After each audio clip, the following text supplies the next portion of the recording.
Bem, boa tarde a todos. Obrigada, deputado Léo de Brito e aos demais deputados, o convite de estar aqui. Eu disponibilizei um material em PowerPoint para uma apresentação que está sendo colocada na tela. Como temos pouco tempo, acredito que o convite veio no sentido de eu contribuir com a minha especialização em direito digital e a experiência que eu já reúno de 98 a 2015, são 17 anos atuando com esse tipo de atividade, já são 16 livros publicados. Bem, rapidamente, eu vou deixar no material, o material vai ficar à disposição para quem quiser um pouco mais de literatura a respeito, mas eu inicio colocando que hoje nós temos uma necessidade para o combate ao crime cibernético, chamado assim, chamado eletrônico, chamado digital, há hoje essas três nomenclaturas. Do ponto de vista técnico, a mais atual é a de crime digital, mas a cibernético ficou mais popular até em outros países, então independe a terminologia utilizada.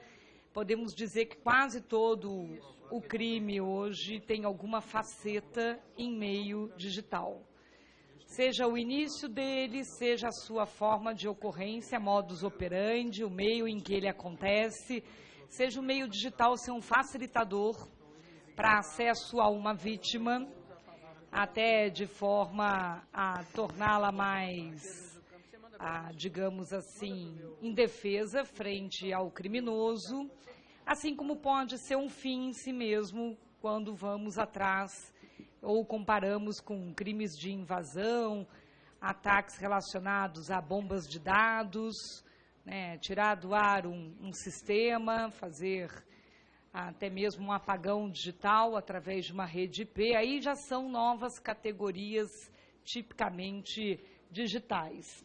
Então, a gente vive esse paradigma, essa quebra de paradigma. Eu compartilho com os senhores e as senhoras um sentimento de despreparo, em geral, uma falta de capacitação, seja de quem é operador do direito nesse assunto ou da própria população, como a linha de frente da defesa, daquele que pode se proteger para evitar que haja uma ocorrência.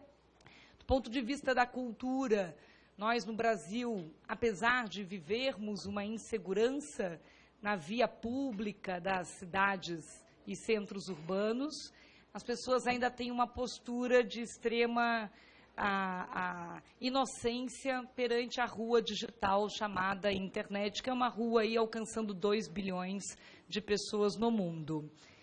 Então, todo crime atual tem alguma dessas facetas em meio digital. Isso significa uma amplitude muito grande, dificilmente qualquer ocorrência que chegue numa delegacia não vai ter, se você fizer uma investigação mais completa, algum momentum digital. Hoje nós temos a Deep Web como uma internet que foi praticamente assumida pelo crime organizado, apesar de não ter nascido com essa natureza, e temos ainda poucos meios ou ferramentas de acesso e combate a ela pela autoridade policial brasileira, apesar de haver mais monitoração da Deep Web pela Interpol e pelo FBI. Nós temos alguns grupos dedicados da Polícia Federal, de algum batalhão militar fazendo essa vistoria, mas com pouco ferramental técnico. Esse era o segundo ponto que eu ia chegar. Nós temos hoje uma necessidade maior de investir em ferramentas técnicas nesse preparo da autoridade. Eu dei treinamento para uma equipe chamada GLO, Garantia da Lei e da Ordem, é uma equipe militar, que na época atuou na Copa das Confederações, depois na Copa do Mundo, temos a Olimpíada no ano que vem. E quando pensamos estratégico, tático, operacional, em termos de combate a crime, hoje há ainda um desafio em integrar essa atividade. Quem tem o dever de agir, quem reporta para quem? Eu ouvi o debate sobre a Alana, conheço a instituição, muito benquista, faz um trabalho ótimo, seja ela, seja o instituto que eu criei, que chama START, seja a SaferNet, instituições que estão olhando a sociedade civil e tentando proteger o cidadão. não tem com quem dialogar como sendo esse interlocutor dentro do ambiente público para esse tipo de trabalho, ou seja, um repasse de denúncia, um trabalho de inteligência, de reunir dados, de aprender mais a verificar provas e perícias digitais. Então, essa formação, do ponto de vista universitário, poderia ser algo chancelado como obrigatório. Eu acredito que toda faculdade com uma relação direta para formar um operador do direito teria que ter aula obrigatória de prova, perícia digital.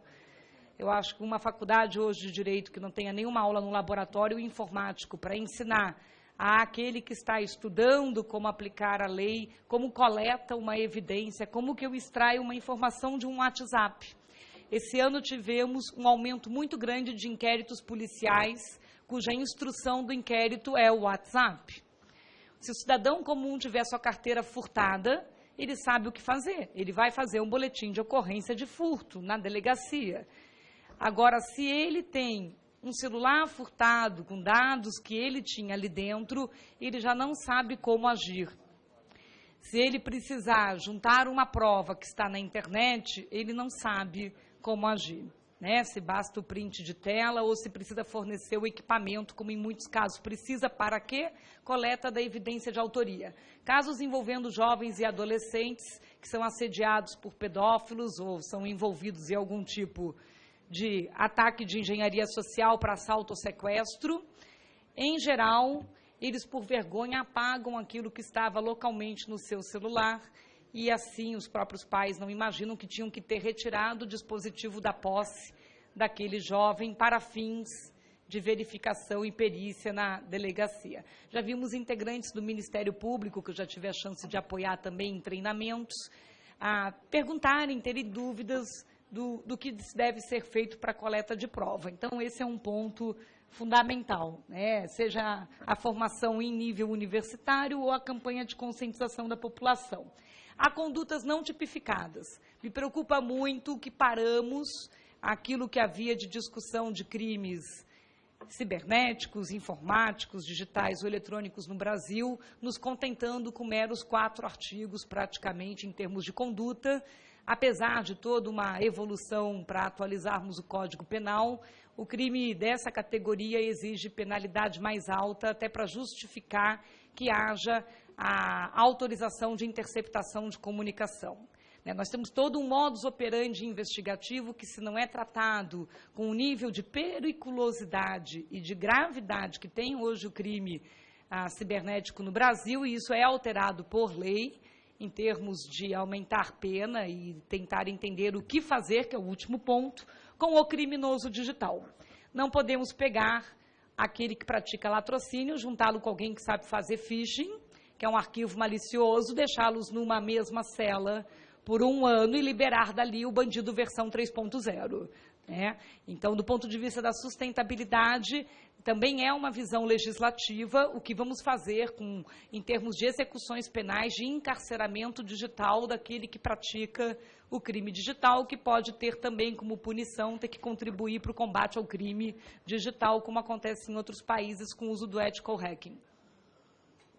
Mesmo aquele que já foi pego, depois tem que ajudar a pegar os outros. Né? Então, os crimes digitais mais comuns, do ponto de vista prático, né, para alcançarmos uma efetividade, quando evoluirmos o nosso conceitual, envolve pensarmos que há hoje tipos penais que precisam ser melhorados para enquadrar esses crimes. Nós temos tido muitos casos em dúbio é pro réu, é esse o princípio no direito, e temos ainda muita dúvida de autoria, porque temos dificuldade do flagrante online, que é o flagrante de pegar praticamente a pessoa com a mão na máquina ou alcançar a materialidade daquele crime. No crime de entorpecentes, apesar de ter muitos casos que a prova do tráfico está em mensagem de WhatsApp, você ainda tem uma dificuldade maior de punição se não vir a chegar ao local onde estiver o conteúdo da droga. Então, nós temos situações hoje, e concordo, que ouvir empresas de telecomunicações, provedores, vocês vão ver mais para frente, é uma forma de enxergar quem tem hoje as testemunhas máquinas que nos dizem quem fez o quê.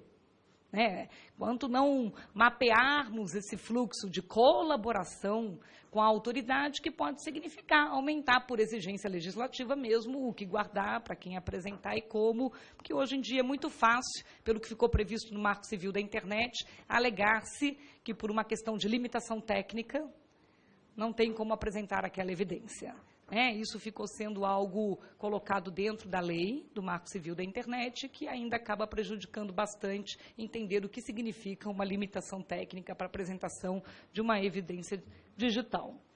Bem, o furto de identidade, o identity thief, é talvez o crime hoje mais combatido no mundo, porque é justamente alguém conseguir fingir ser outra pessoa para atacar alguém.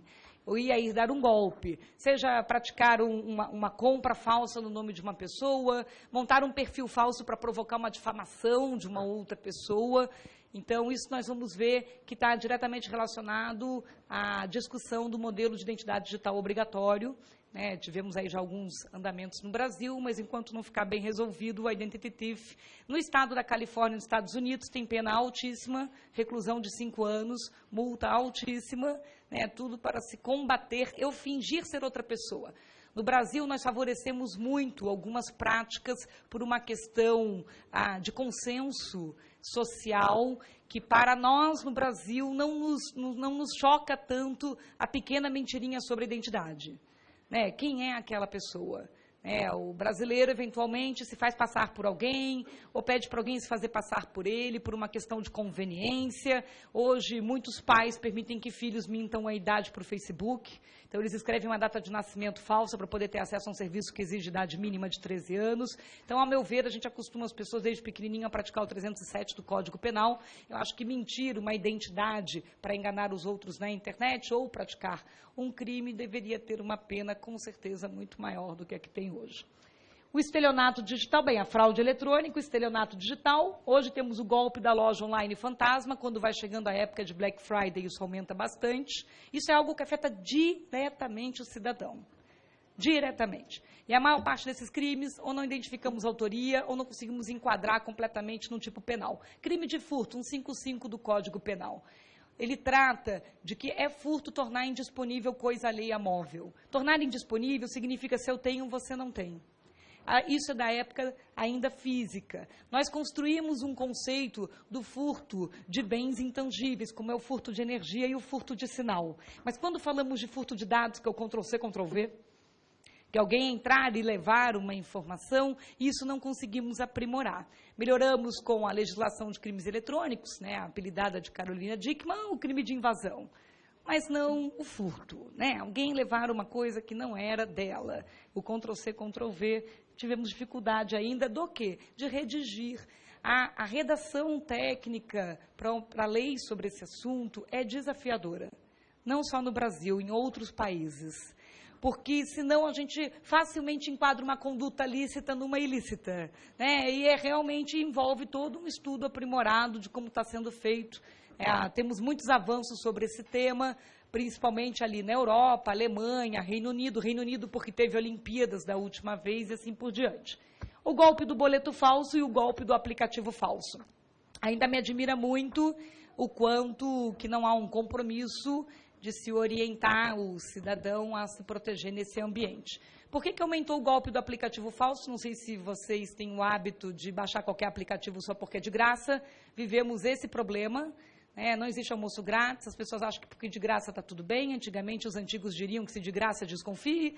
Então, a gente acabou mudando um pouco a cautela, que seria uma cautela que a gente herda na família, de que você tem que ter cuidado, que às vezes aquilo ali pode ter algum problema. E aí, pedofilia e pornografia infantil, crime de invasão, furto de dados, crimes contra a honra em geral, difamação, racismo e ameaça, acaba sendo bem recorrente também. Esses são os mais. Quadrilhas usam jogos online para atacar vítimas. Hoje, qualquer jovem que se conecta na internet está na rua. As crianças, a partir de 6 anos de idade, em média, os pais têm autorizado usar jogos que estão nesse ranking, como League of Legends, World of Warcraft, o Dota 2, o Minecraft, o Dragon Age. A maioria deles permite um chat que permite diálogo entre as pessoas.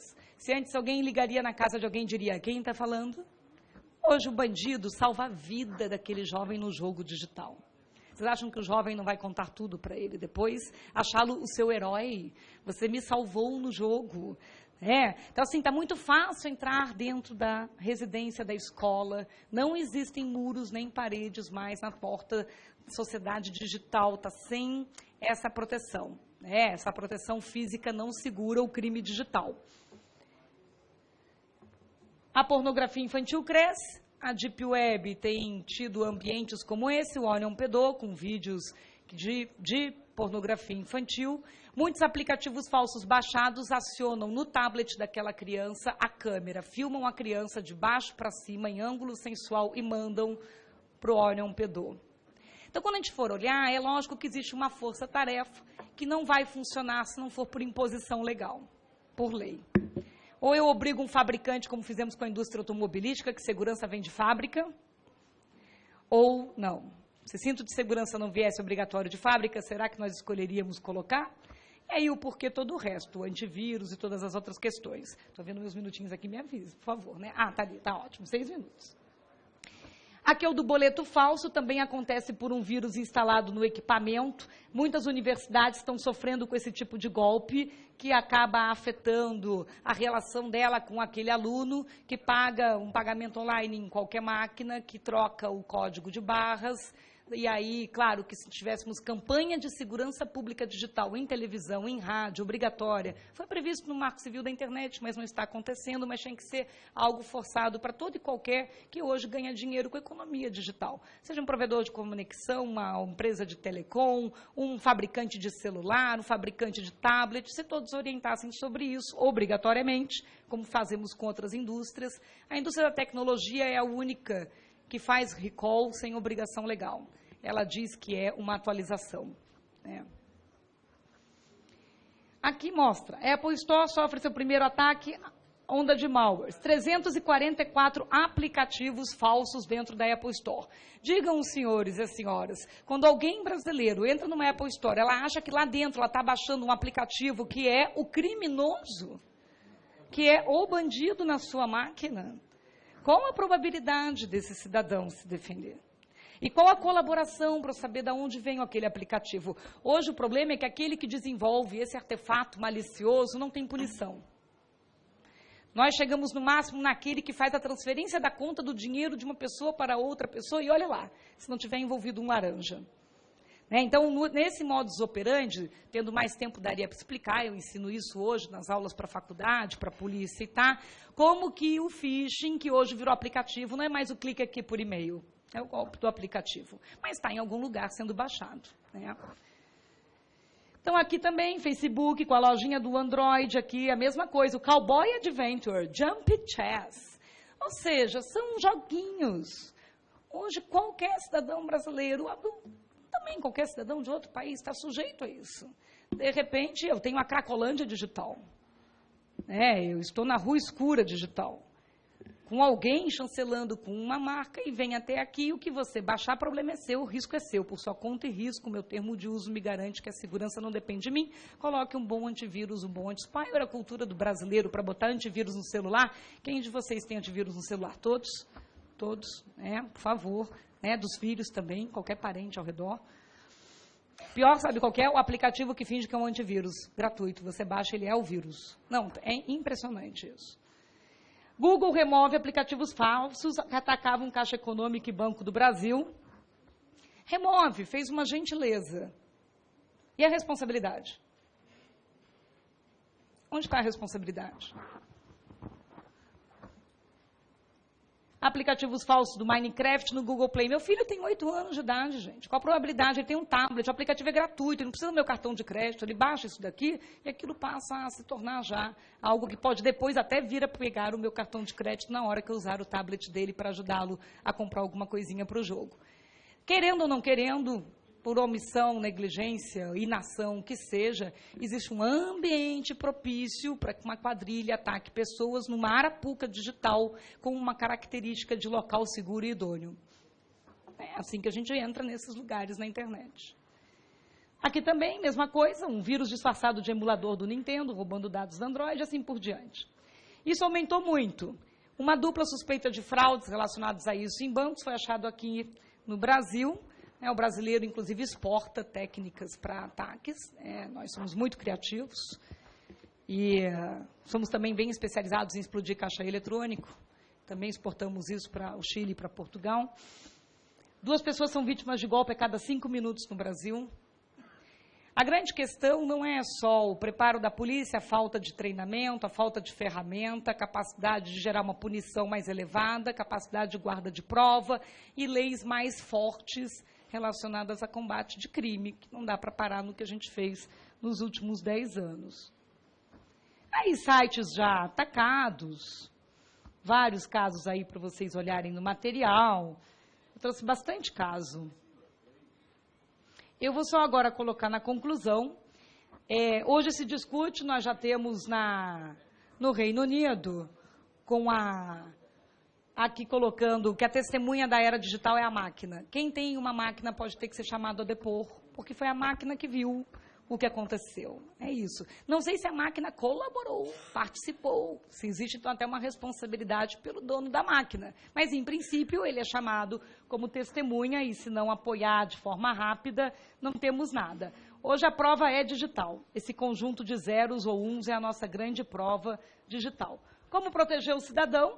Hoje o pai dá um celular para o filho no Dia das Crianças e diz 3 coisas. Querido filho, celular de verdade não tem idade mínima, não tem nenhuma indicação de segurança escrito na embalagem pelo lado de fora, por dentro, não importa. O celular da Barbie, vendido na loja de brinquedos, tem idade mínima de 3 anos e pelo lado de fora diz dicas de segurança, inclusive para você não comer o celular e morrer engasgado. E aí o pai e a mãe dizem o quê? Não vai gastar muito crédito, não vai quebrar a telinha e não vai perder o aparelho. Disse o quê para proteger o filho? E quem disse? E que tem um dever de dizer. Esse é um ponto para nós pensarmos do ponto de vista de legislação, pelo menos para proteger as crianças. Essa é a rua que nós crescemos. A gente ainda pensa muito crime aqui. Essa é a rua de praticamente mais de 20% dos brasileiros, com menos de 24 anos, que crescem nessa rua, que falam que estão sozinhos em casa no Twitter e atrai o cara para sequestrar ele, o assaltante para assaltar a família. Esse é o modus operandi do digital afetando o presencial e vice-versa. A Inglaterra tem um plugin no browser que você aperta e vai uma denúncia para um site suspeito para a polícia investigar. Você já tem grupos de WhatsApp de bairros para tentar fazer reunião de provas para juntar para as pessoas. Como a web é pública, se alguém tiver de olho, hoje não estamos fazendo policiamento digital da internet. Não existe a viaturazinha passando nessa rua. Por último, só para a gente fechar, um jovem que tem acesso à tecnologia cada vez mais barata, que vai ganhar no Dia das Crianças, independente da idade. Tem gente dando celular para um filho com 4, com 6, com 10. E ele se conecta com capacidade de tirar foto, filmar, de reunião de dados. Dados valem dinheiro, dados são dinheiro, dinheiro são dados. Conectado num mundo, numa rua digital de bilhões de pessoas usando qualquer Wi-Fi, sem orientação, sem vigilância, sem supervisão, é risco. Então, vivemos hoje uma conta grande de risco digital. A gente tem várias campanhas educativas. O que eu faço, se você quiser, faço o que você quiser, se devolver meus dados. Hoje é uma ameaça muito comum que as pessoas passam. E aí, será que tinha que ter idade mínima? Como fazer enforcement dessas idades mínimas que já estão no termo de uso? Como trabalhar a segurança pública digital? Tem aspectos técnicos, tem aspectos jurídicos. Eu deixei um checklist aqui. Fazer campanha de conscientização de segurança, dá para já pegar o que foi previsto no passado no Marco Civil da Internet. Elaborar novas leis, precisamos de novas leis para combater mais efetivamente, inclusive o que é terrorismo digital, que ainda está incompleto esse assunto. Atualizar a questão do encarceramento e da revista digital. O que é a revista digital? É que grande parte das provas hoje vão estar num dispositivo celular. É a possibilidade, como o Reino Unido fez nas Olimpíadas de Londres, que está aqui. Essa é uma matéria muito interessante para quem tiver interesse em olhar. Todas as referências estão aqui. De que você pega o celular, passa, conecta aqui, passa um software com palavras-chave e com imagens, você não tira nada do celular, só vê se ali dentro tem uma evidência de algo que pode ser suspeito por um crime. Se sim, leva a pessoa para procedimento de averiguação, se não, a pessoa segue. Isso aqui só dá para fazer no Brasil se a gente conseguir avançar em termos de lei, de legislação mesmo. Esses são os países que já possuem revista digital, estão combatendo o crime eletrônico, estão ficando mais fortes. E aqui vem toda uma legislação que ajuda a nos apoiar naquilo que quisermos continuar construindo, mas temos que cumprir esse papel de defesa digital, né? Temos motivação jurídica desde a legítima defesa do 25 do Código Penal, a vários outros que eu coloquei aqui para vocês. O que seria importante essa CPI conseguir alcançar ao final um combate mais ostensivo do crime cibernético, trazendo para nós um cidadão brasileiro blindado, né, mais protegido. A legislação, liderança em leis, né, o Executivo poderia apoiar na implementação de campanhas, inclusive com o enforcement do MJ, a própria Anatel, junto com as operadoras, exigir campanhas de segurança pública digital, o Judiciário combatendo a impunidade, a autoridade policial agindo de forma integrada e podendo coletar provas, a sociedade civil aprendendo a se proteger, não deixando mais a porta aberta. Tem que botar senha de bloqueio e tem que fechar a porta. Por que a Casa da Família brasileira hoje, quando vai dormir, não fecha a porta da internet? Não sei. Mas hoje existe 23 estados brasileiros com legislação que proíbe celular na sala de aula. A culpa não é da tecnologia. Mas, com toda certeza, a tecnologia tem que ajudar a resolver o problema que a tecnologia criou. Né? Ajudar a proteger a pessoa no uso dela mesma. Era isso que eu queria dizer para vocês. O homem não pode se tornar um verdadeiro homem senão educação. Eu acredito muito que, com legislação, poderíamos trazer uma obrigação maior de educar para combate no crime. Vamos diminuir quem cai num golpe fácil e, com o restante, a gente ajuda a evitar, né, aquilo que possa acontecer maior. Pensem sobre isso. O que eu faço com um criminoso digital? A gente não pode pensar a lei penal apenas na previsão do tipo penal, mas pensar depois, no depois, o que eu vou fazer com esse criminoso digital. Gostaria que vocês ficassem com essa reflexão. Primeiro, temos que pegá-lo. Temos que diminuir o cidadão que cai num golpe. Temos que aumentar a própria proteção geral que temos na internet com a ajuda de quem são os principais agentes operadores da internet brasileira e das tecnologias. Mas o que vamos fazer com ele?